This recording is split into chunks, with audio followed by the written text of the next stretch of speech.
Hey everyone, this is Avinash back with another video. In this video, let's discuss about more parameters in Q works with back with another video. In this video, let's discuss about more parameters inside the Midjourney. Uh, so basically, in simple terms, repetition parameter. We'll discuss about the repetition parameter, by the way. And then in the simple terms, this is a neat trick you can use when using image prompt to generate several versions of an image in one go. It's like asking the AI to give you not just one, but several takes on your creative requests, right? So imagine you're asking AI to generate an image of a funny dog in 3D illustration. So what would you generally type? You would generally type a funny frog 3D illustration and you get 4 images. But when you add this repetition feature, you get more images, more versions of your funny dog.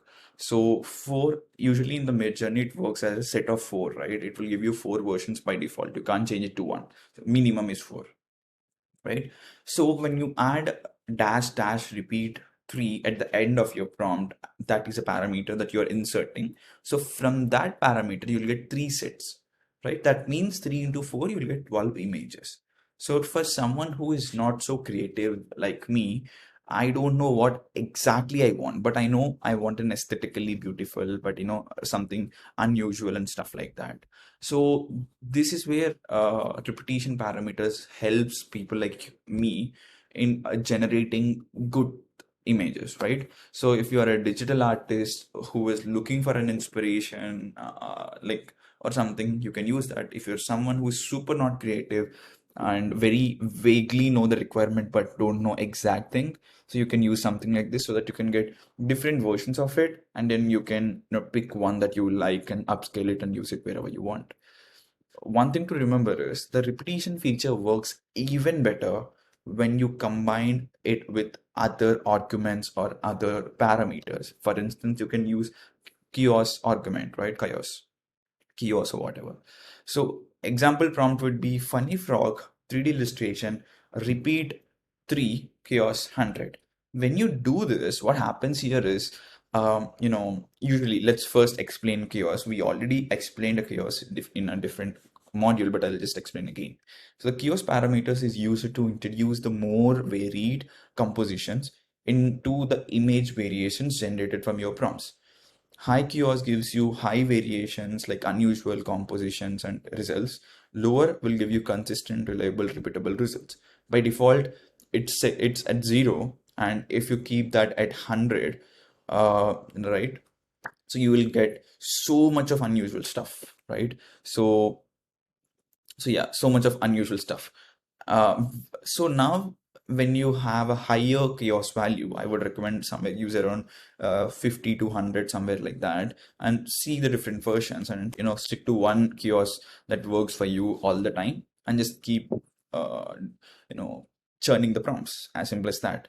So it will give you more versions, but not just more versions of the similar versions. It will give you more varied versions.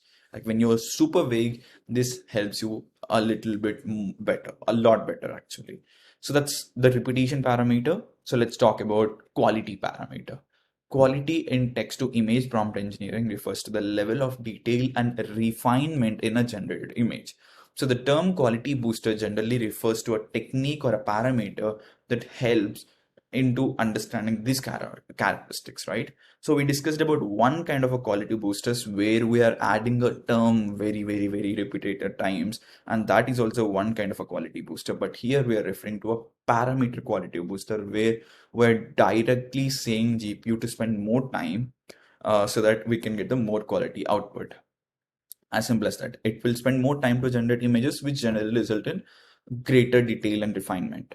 So, however, it is important to note that high quality setting, like 2 is the highest quality setting in Midjourney. If you're setting up 2, it will actually cost you more credits, 2x the more than usual credits, and it will cost you more GPU minutes per job and stuff like that. And even you are installing stable diffusion in your own computer and having that thing, it will cost you more GPU minutes. So that's one thing that you need to keep in your mind.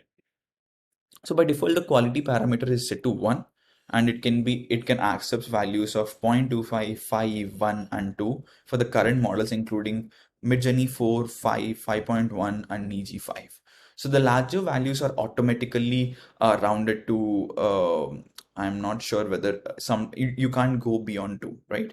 So that's it. Like after 2 it can sometimes take 1 or sometimes can take 2, but it will not say you any error or something. But we don't know what internally happens, but just stick to these numbers. Don't write 10, 20 thinking that you'll get super high quality. In Midjourney, 2 is the highest you can right now go.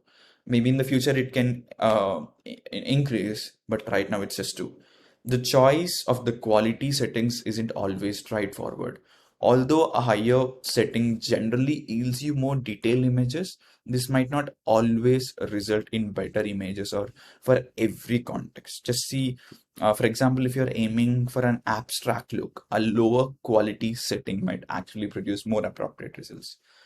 Conversely, if you're creating something like architectural image that would benefit from a lot of detail, a higher quality value would be more suitable. So the main takeaway is choice of quality setting should be made carefully. But you so for me, 90% of the time I use 2 as to generate my images because I'm a non-artist. I don't do abstract paintings and stuff like that. So for me, it's working at 2, and then 10% of the times or 8% of the times I go to 1, and very rarely I go to 0.5. 0.5 is like super rare. But for if you're an artist, quality parameters is one thing that you need to play, right? So that you can get the better understanding. So the reason we have quality parameters is flexibility and to control stuff. So this flexibility in quality control allows you to tailor the AI's output to your specific needs, ensuring that generated image meets your artistic or practical objectives. Understanding and manipulating these parameters is key to master text to image prompt engineering. Let me explain you with an example, okay? So, a close-up of lotus leaf, blah, blah, blah. So here we need an abstract. A painting in the 5 quality 0.5 and quality 1 is little better than actually 2, right? In 2, it's almost getting to look like real, but you need abstract. So this is the difference, you see? So yeah. So key points to remember. The quality setting doesn't not impact resolution. It only impacts the creativity that the GPU put in to create that image, the time it put into the image. So same resolution works for everyone, every quality. Right? People might be confused when we say quality. So the default quality value in Midjourney is 1, but you can accept, and it can accept values between 0.25 to 2, 0.25, 5, 1, and 2. Nothing, between or after that. Q only influences the initial image generation, not the upscale, right? So when you are upscaling the image, quality will be the same, no matter what. So it will not be impacted and all. It only influences the initial image generation. Uh, don't think that the quality somewhere will be decreased or something. Quality is creativity, not actually quality in here in this context. And Q works with all the versions, and you can set.